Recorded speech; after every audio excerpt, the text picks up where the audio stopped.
అందరికీ శుభోదయము. ఈరోజు కార్తీక మాసము 6వ రోజు. ఈరోజు నిషిద్ధమైనటువంటి పదార్థములు బాగా ఇష్టమైనవి, అలాగే ఉసిరి. మనకి ఇష్టమైన పదార్థాలు, అదేవిధంగా ఉసిరిని ఈరోజు స్వీకరించకూడదట. అలాగే ఈరోజు దానము చెయ్యవలసినటువంటి పదార్థాలు చిమ్మిలి. చిమ్మిలిని ఈరోజు దానంగా ఇవ్వాలట. అలాగే ఈరోజు పూజించవలసిన దైవము సుబ్రహ్మణ్యేశ్వరుడు. అదేవిధంగా జపించవలసిన మంత్రము ఓం సుం బ్రం సుబ్రహ్మణ్యాయ స్వాహ.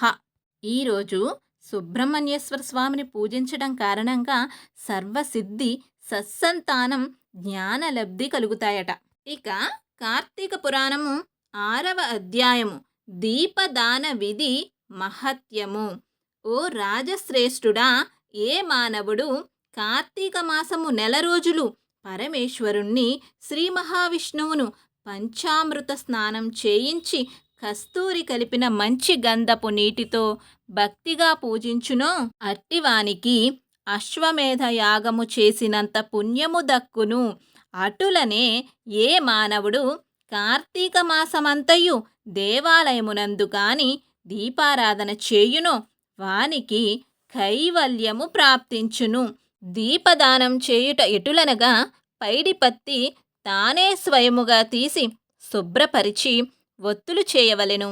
వరిపిండితో గాని గోధుమ పిండితో గాని ప్రమిదవలే చేసి ఒత్తులు వేసి ఆవు నెయ్యి వేసి దీపం వెలిగించి ఆ ప్రమిదను బ్రాహ్మణునకు దానమివ్వవలెను. శక్తి కొద్దీ దక్షిణ కూడా ఇవ్వవలెను.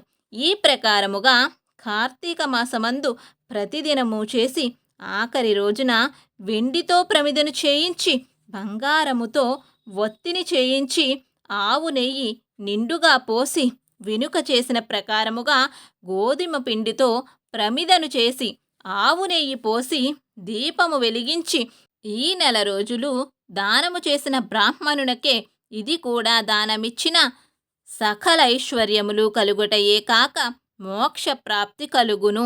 దీపదానం చేయువారు ఇట్లు చెప్పవలెను. శ్లోకము. సర్వజ్ఞానప్రదం దివ్యం సర్వసంపత్సుఖావహం దీపదానం ప్రదాస్యామి శాంతిరస్తు సదా మమ అని స్తోత్రం చేసి దీపదానం చేయవలెను. దీని అర్థమేమనగా అన్ని విధముల జ్ఞానం కలుగజేయునదియు సకల సంపదలు ఇచ్చునదియగు ఈ దీపదానము చేయుచూ ఉన్నాను, నాకు శాంతి కలుగుగాక అని అర్థము. ఈ విధముగా దీపదానము చేసిన తరువాత బ్రాహ్మణ సమారాధన చేయవలెను. శక్తి లేని ఎడల 10 మంది బ్రాహ్మణులకైనను భోజనమిడి దక్షిణ తాంబూలం ఇవ్వవలెను. ఈ విధముగా పురుషులు గాని స్త్రీలు గాని ఏ ఒక్కరు చేసినను సిరి సంపదలు, విద్యాభివృద్ధి, ఆయుర్వృద్ధి కలిగి సుఖింతురు. దీనిని గురించి ఒక ఇతిహాసము కలదు, దానిని వివరించదా ఆలకింపమని వశిష్ఠుల వారు జనక మహారాజుల వారితో ఇలా చెప్పసాగెను. లుబ్ధ వితంతువు స్వర్గమునకెగుట. పూర్వకాలమున ద్రవిడ దేశమందొక గ్రామమున ఒక స్త్రీ కలదు. ఆమెకు పెండ్లి అయిన కొన్ని దినములకే భర్త చనిపోయెను. సంతానము గాని ఆఖరికి బంధువులు గాని లేరు. అందుచే ఆమె ఇతరుల ఇళ్లలో దాసీ పని చేయుచు అక్కడనే భుజించుచు ఒకవేళ వారి సంతోషము కొలది ఏమైనా వస్తువులు ఇచ్చిన ఎడల ఆ వస్తువులను ఇతరులకు హెచ్చు ధరకు అమ్ముకొనుచు ఆ విధముగా తన వద్ద పోగైన సొమ్మును వడ్డీలకు ఇచ్చి మరింత డబ్బును కూడబెట్టుకొనుచు దొంగలు దొంగిలించి తీసుకువచ్చిన వస్తువులను తక్కువ ధరకు కొని ఇతరులకు ఎక్కువ ధరకు అమ్ముకొనుచు సొమ్ము కూడబెట్టుకొనుచుండెను. ఆ విధముగా కూడబెట్టిన ధనమును వడ్డీలకిస్తూ శ్రీమంతుల ఇళ్లలో దాసీ పనులు చేస్తూ తన మాటలతో వారిని మంచి చేసుకొని జీవించుచుండెను. ఎంత సంపాదించినమేమి ఆమె ఒక్క దినమున కూడా ఉపవాసము గాని మనసారా దేవుణ్ణి ధ్యానించుట గాని చేసి ఎరుగదు. పైగా వ్రతములు చేసేవారిని, తీర్థయాత్రలకు వెళ్ళేవారిని చూసి అవహేళన చేసి ఏ ఒక్క భిక్షగాడికిను పిడికెడు బియ్యము పెట్టక తాను తినక ధనమును కూడబెడుతూ ఉండేది. అటుల కొంతకాలము జరిగెను. ఒక రోజున ఒక బ్రాహ్మణుడు శ్రీరంగములోని శ్రీరంగ నాయకులను సేవించుటకు బయలుదేరి మార్గమధ్యమున ఈ శ్రీ ఉన్న గ్రామమునకు వచ్చి ఆ దినమున అక్కడొక సత్రములో ఉండెను. అతడా గ్రామములోని మంచి చెడ్డలను తెలుసుకొని ఆ పిసినారి స్త్రీ సంగతి కూడా తెలుసుకొని ఆమె వద్దకు వెళ్ళి, అమ్మా, నా హితవచనమును ఆలకింపుము. నీకు కోపము వచ్చినా సరే నేను చెప్పుచున్న మాటలను ఆలకింపుము. మన శరీరములు శాశ్వతము కాదు, నీటి బుడగల వంటివి. ఏ క్షణములో మృత్యువు మనలను తీసుకుని పోవునో ఎవ్వరూ చెప్పలేరు. పంచభూతములు సప్తధాతువులతో నిర్మింపబడిన ఈ శరీరములోని ప్రాణము జీవము పోగానే చర్మము మాంసము కుళ్ళి దుర్వాసన కొట్టి అసహ్యముగా తయారగును.